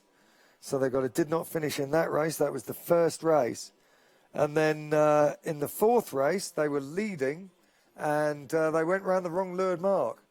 And that again resulted in a did not finish. So they'll be very disappointed with those, what they call them in American football, mental mistakes. Mental mistakes. 2 mental mistakes have cost them dear in this championship. And, even with their 2 wins in the last 2 days and their top 5 position today, they're still only in 6th place overall. I think Moore and Butner got closer to Treichel and Ross. Now it's less than 100 meters. It's actually down to 60 meters. Yeah, I don't know. I mean, it changes a little bit all the time, but I still don't think they're going to get past them. I think the wind is not going to go hard. It's not going to go right enough. No, it's not. For Moore and Butner to get through them. I think Wolfie Hunger can breathe a little bit easier. He's about to finish, isn't he? I think he's very close to the finish line. So maybe we can get back up there and see Hunger and Kleiner. Very close now. Yeah, we should have a drone shot we can have a look at to see these boats approaching the finish. There he is. Hunger and Kleiner winning the race and possibly, no, even likely winning the bronze medal in this World Championships. And that, the dramatic improvement for them over the week, started off fairly conservatively, but dropped right down in the middle of the week, and they've pulled themselves back up in the last 2 days. Yeah, true. They dropped a little bit, but now they climb consistently, and now they're at 3rd. Amazing. And next great performance, but one you'd expect, a 5 times world champion, Wolfgang Hunger, sailing here with Julian Kleiner. It's just the sort of series you'd expect him to be able to put in. Yeah, and now, I mean, you can see Holden Smith, like 110 meters now to the finish line. They're approaching it. Also a spectacular performance, very, very consistent. Really, they put on the pressure on everybody else, but so there was somebody who was able to withstand that pressure. That's very well put, Toby. They won the World Championships for the last 2 years and came back here and put in a sound performance to take 2nd overall. And it's just the exceptional sailing by Mike Martin and Adam Lowry. Really, as I say, to win a World Championship by 20 points is just magnificent. Yeah, And here they we've are. seen them perform in the windy weather. They won races in windy weather in this light to medium. Seem to have a slight vulnerability, shall we say, when it's very light. But, that luckily for them, the really light conditions from the first 2 days didn't continue. Yeah, and there's Streichel and Rose. They're about to finish. And if they get through the finish mark, they're about to approach it, then the bronze medal is secured for Wolfgang Hunger and Julian Kleiner. So that's what's happened. Yeah, that's it. And now we're just waiting for the World Championship to come.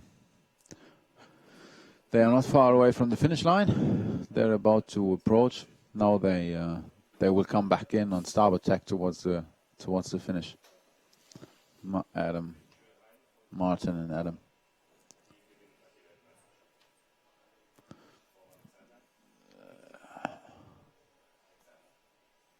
So here we have them. Last few meters to the finish. 100 meters to go. Beautiful sailing here.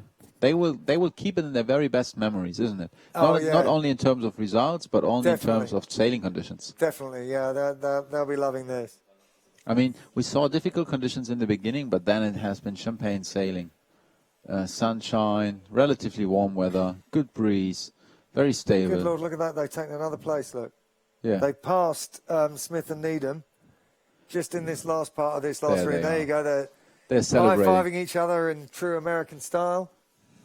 Let's see if we can get Tim to at least get them to stop this time and have a chat with him. Yeah, there you can see Tim is right beside them. Well done. Heartiest congratulations to Mike Martin and Adam Lowry. Got just a great series.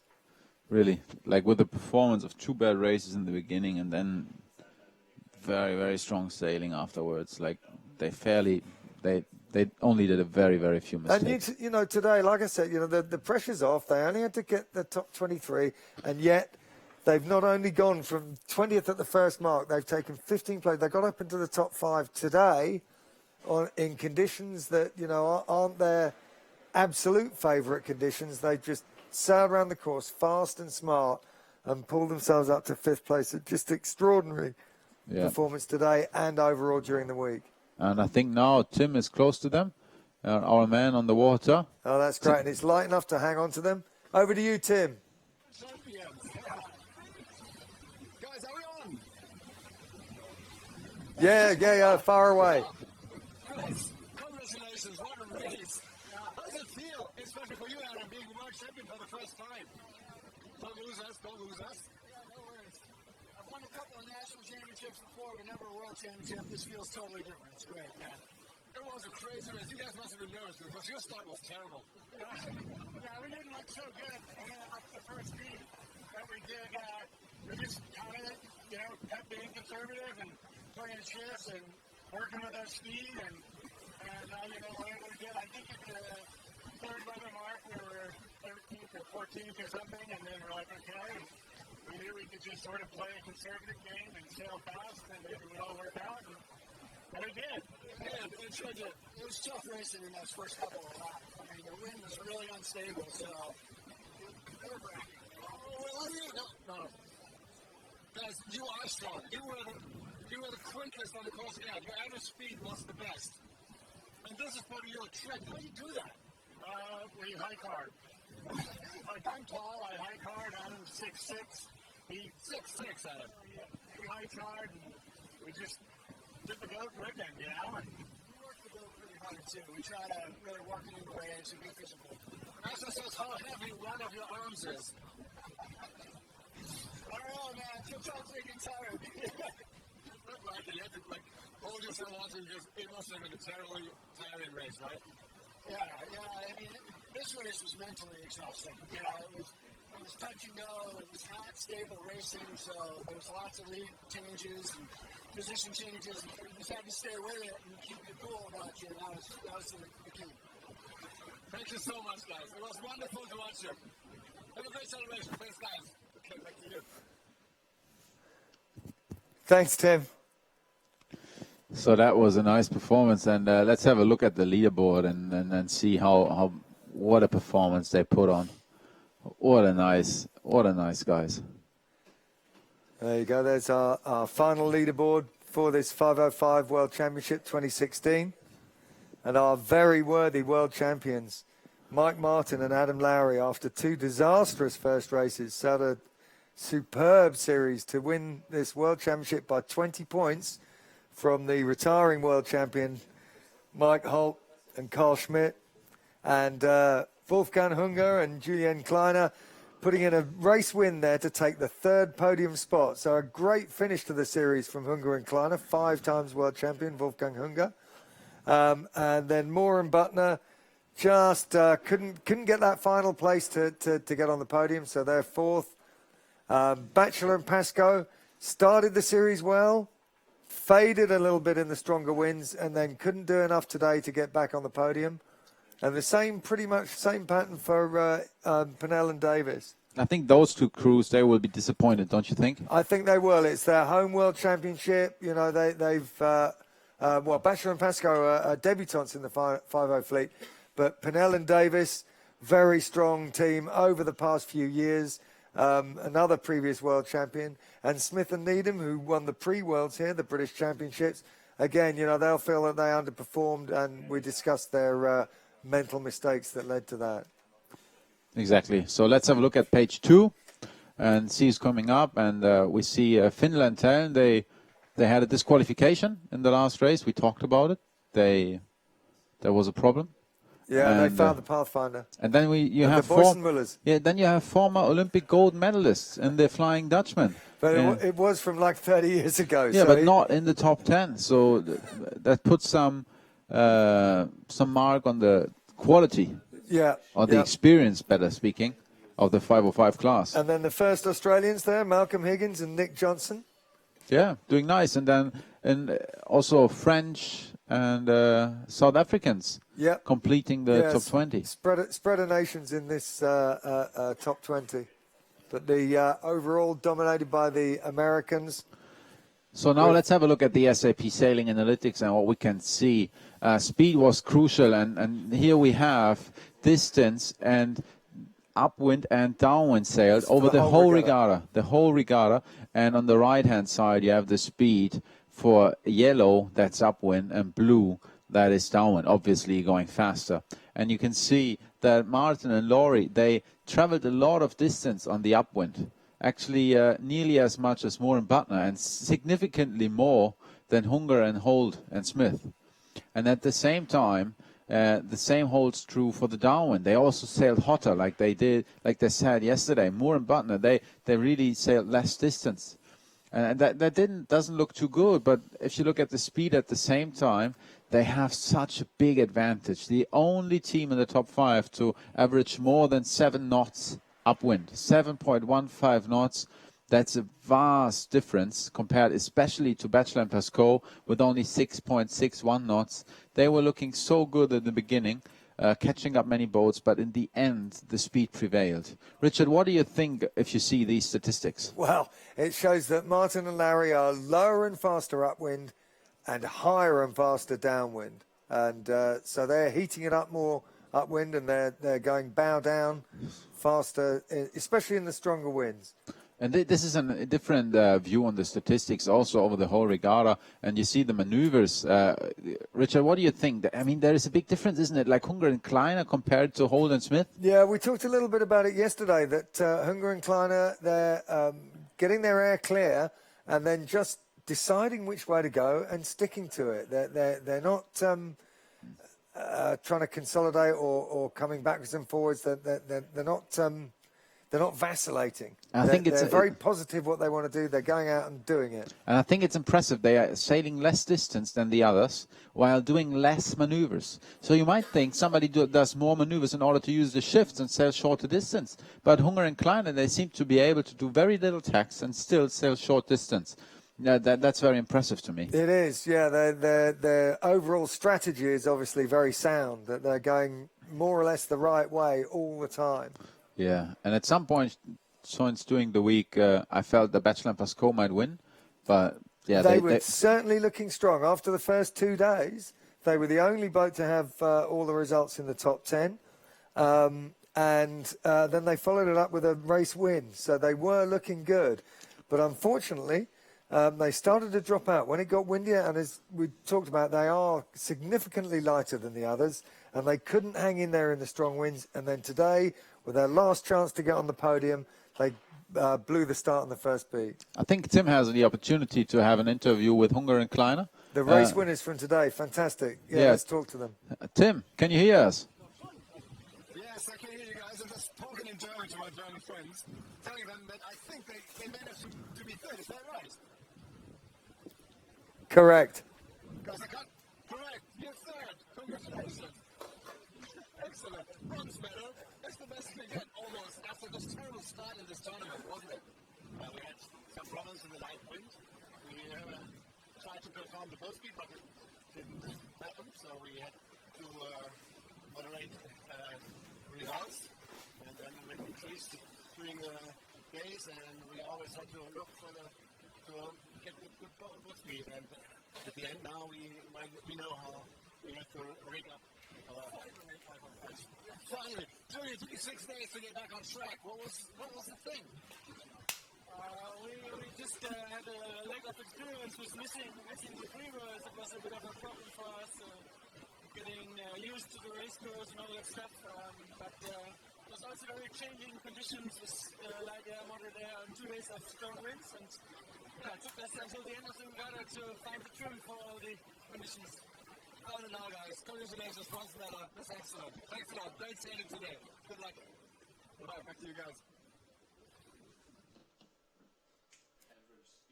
Thanks very much, Tim.